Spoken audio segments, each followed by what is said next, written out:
tout le monde, aujourd'hui je vais faire une vidéo de Clear Slime et donc je vais vous faire un tutoriel comment en faire et ça se regarde pour tout le monde, donc ceux qui ont de la difficulté ou ceux qui ont de la facilité, ça peut aider aussi.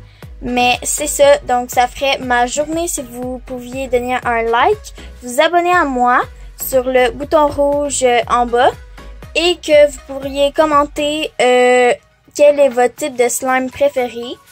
Et dans le fond, c'est ça. Commençons. Pour commencer, vous avez besoin d'un bol et d'une cuillère. Ça, c'est la base. Ben, pas vraiment. La base, c'est plus la colle transparente. Moi, j'ai acheté celle-là au Dollarama. Si vous connaissez ça, ben, vous pouvez aller vous en acheter là-bas.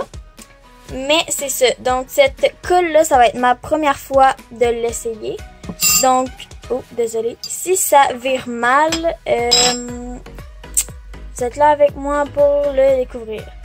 Premièrement, videz la colle dans votre pot. Ensuite, remplissez votre pot de colle avec de l'eau. Dans le fond, l'eau va servir à mettre dedans la colle. Et dans le fond, c'est le parfait montant d'eau que vous avez besoin de mettre. Donc, essayez pas d'aller estimer ou quelque chose comme ça. Faites juste prendre votre pot de colle, le remplir d'eau, puis ensuite verser tranquillement l'eau. Ben dans le fond, pas tranquillement, mais un peu à la fois pour pas que ce soit trop en même temps. Vous mélangez jusqu'à temps que ça redevienne sans espace ou que ça devienne tout homogène. Ensuite, vous continuez à verser de l'eau jusqu'à temps que votre pot de colle soit complètement vide. Quand tout ça est fait, tout ce que vous avez à faire, c'est ajouter les ingrédients que vous voulez dedans, comme colorant. Vous pouvez même ajouter une odeur. Et dans le fond, c'est ça. Moi, je vais ajouter du colorant et une odeur.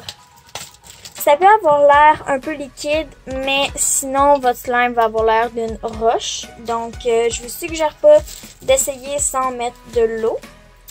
Moi, je vais aller avec la couleur bleue parce que quand elle va devenir toute claire et que toutes les bulles vont avoir remonté à la surface, je vais avoir le goût que ça ressemble un petit peu à de l'eau. Donc, commencez à ajouter tranquillement du colorant parce que comme vous voyez, seulement 2 gouttes, ça peut faire vraiment très clair. Donc, faites attention à ça. Quand vous avez la couleur désirée, ce que vous faites, c'est que vous pouvez commencer à activer votre slime avec du borax mélangé avec de l'eau. Dans le fond, c'est juste une petite pincée de borax avec à peu près un bol d'eau, comme moi c'est ça. Ici mon borax, et c'est ça, je vais commencer à ajouter tranquillement du borax pour pas que ça fasse un gros moton.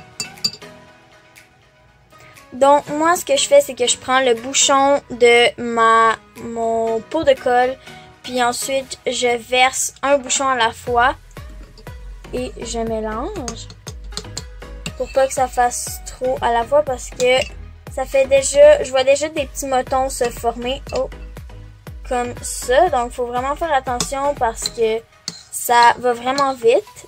Donc, je vais activer la plupart de ma slime puis je vais vous revenir avec ça.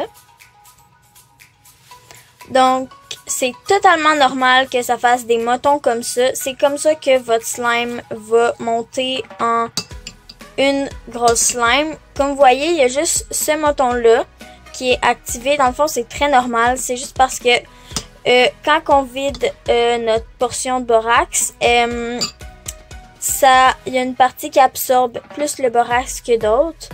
Fait que dans le fond, c'est pour ça qu'il faut continuer de l'activer jusqu'à temps que tout la slime soit activée.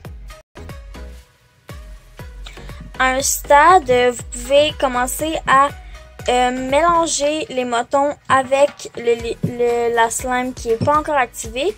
Comme ça va séparer le borax qu'il y a de trop dans les motons dans celles qui n'ont pas encore eu de borax dessus. Donc ça va faire devenir la slime liquide. Après ça, toute la slime va être rendue au même niveau. Donc ça va être beaucoup plus facile et beaucoup plus pratique.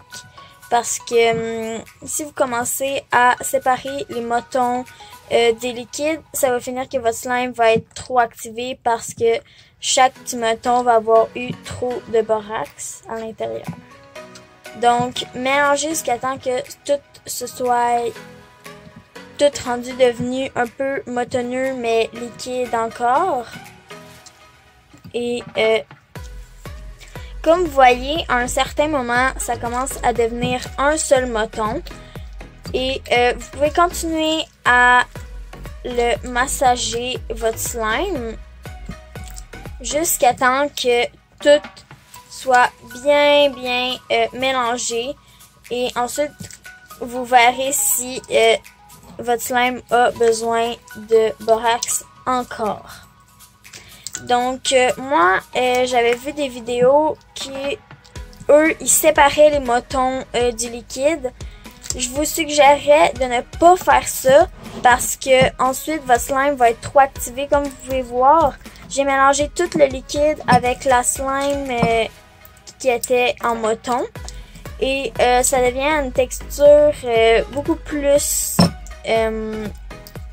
flexible que les slimes que vous auriez normalement séparés au départ. Donc, je vous suggérerais de faire ça. Donc, comme vous pouvez voir, moi, j'ai pas eu besoin d'ajouter beaucoup de borax encore. Et la slime était correcte. Donc, faites attention de pas trop en ajouter. C'est facile de trop en ajouter. Donc, voilà.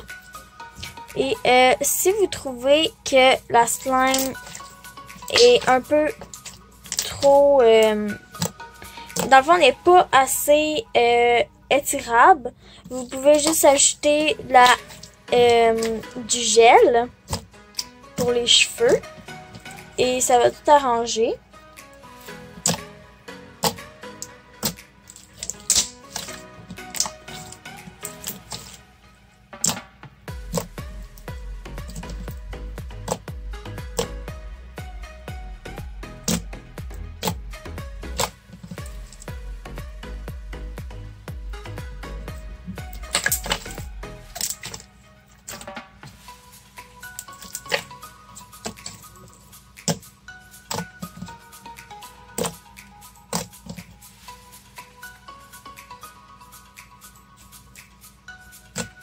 Donc, voilà mon vidéo de comment faire de la clear slime.